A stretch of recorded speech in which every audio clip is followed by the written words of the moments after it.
Yes, it does. Fine. Let's move to the traditional media now. I have to ask Malik, from the Daily Star's point of view, do you consider that social media is a threat to your existence, to your subsistence? And do you find that in some way they can be complementary and you can use them for your own purposes? Because many of the traditional papers are using Facebook likes and Twitter feeds and what have you. I think I'm representing the print media here. I'm in the slaughterhouse somehow. The print media has survived for hundreds of years. And I think it's with the advent of the technology the past 5 years, with the tablet, with Kindle, starting with Kindle, and then with the iPads and all the tablets, where the delivery of news in a proper format is really heralding the doom of the print media eventually. It's very saddening for me, for someone like me, to say that, but that's the reality. So in a sense, print media, it's not a matter of if, it's a matter of when, and for many reasons. And I'm giving a bit of background here to come back to what you're saying. The cost of producing the content is a big chunk, but also the cost of producing the actual product, the paper product, and the distribution costs is just, it represents something between 20 to 35% of the expenditure of. This is why new media is better. Yes. Your same business, yes, going online. Yes, exactly. But I'm saying we're at least,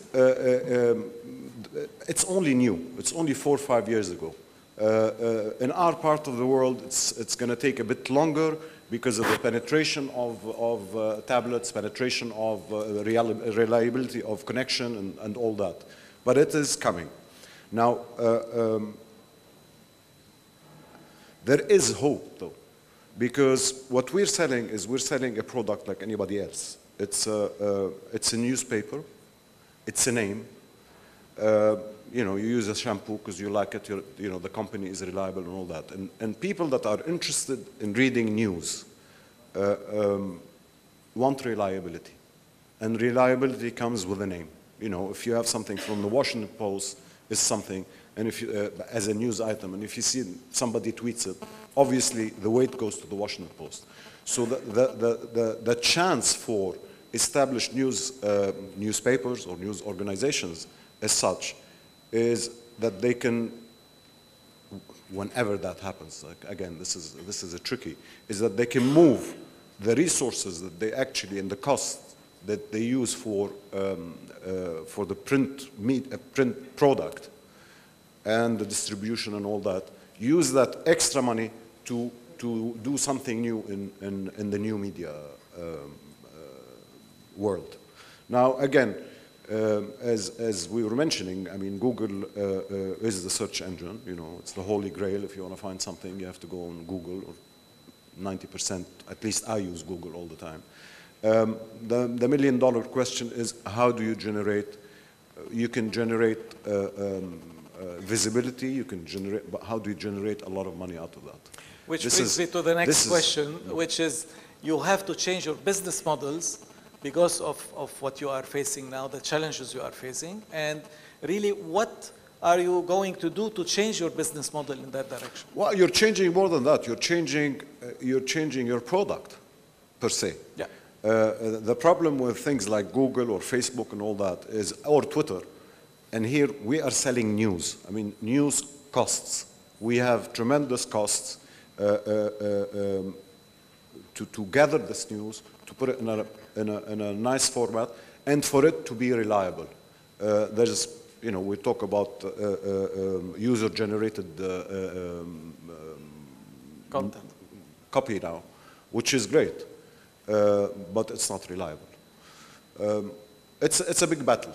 It's a big battle. It's something we're starting to face. I mean, we're starting to see, Newsweek, maybe a month ago, stopped their print copy and went into cyberspace. Well, we have to really watch that and see how it's happening. But it's a catch-22. It's not it's the million-dollar question. How do we make money and make news reliable and continue? We have heritage, we have notoriety, we have reliability on our side. Now, the transformation of this product into a new product and using these positive strengths is something that we have to learn and move into. Thank you. Yes, go ahead. I think there's a confusion here because what are we comparing? We're not comparing apples to apples, okay? So are you comparing an established newspaper with a platform that's allowing everyone to provide news? Because this established newspaper can be on this platform as its competitors, as the user generated and so on. So these two things are not competing. It's actually a new channel that is becoming a reality, okay? And the reality is not far away, it's here in the region, okay? I just looked at data of how people are spending their time, okay? And people today are spending more time online than on TV, newspapers, and magazines combined, okay? Which means that users are online.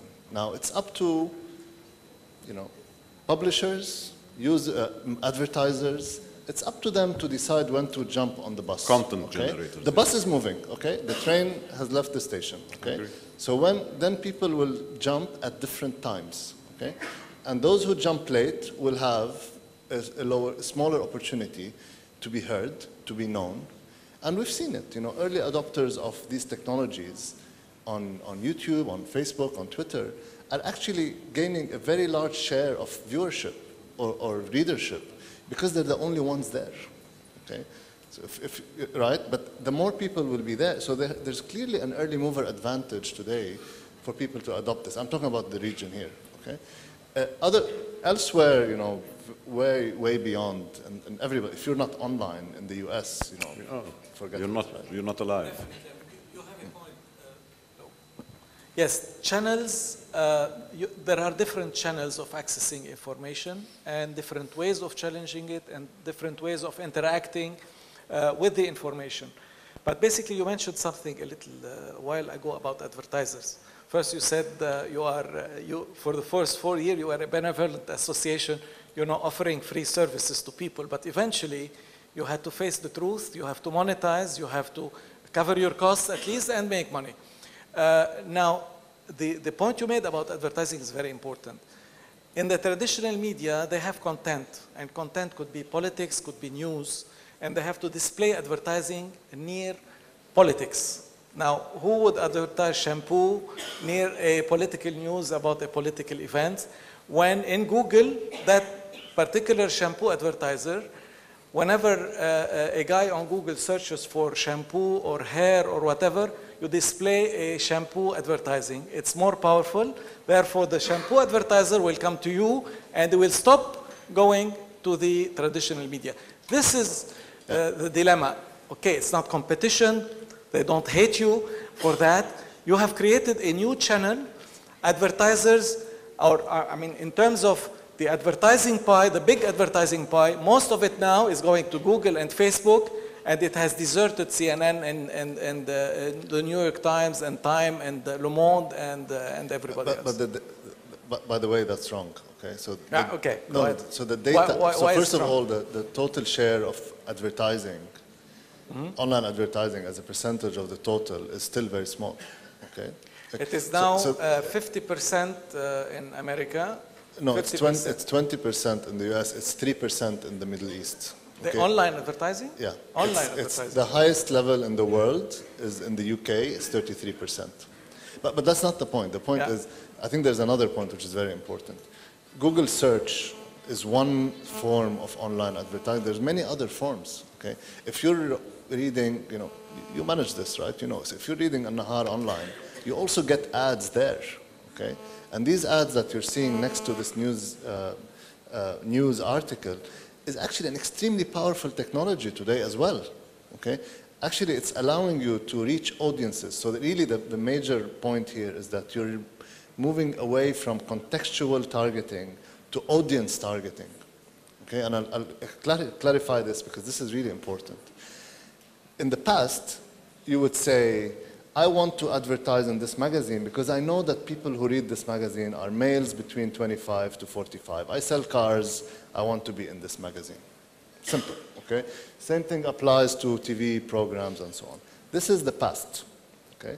This is what, by the way, Facebook is doing as well, you know, saying, I know what age people are on my network, so if you want to advertise to people between the age of 25 and 45, I'll target them. That's the old way of targeting. Today, it's about targeting audiences.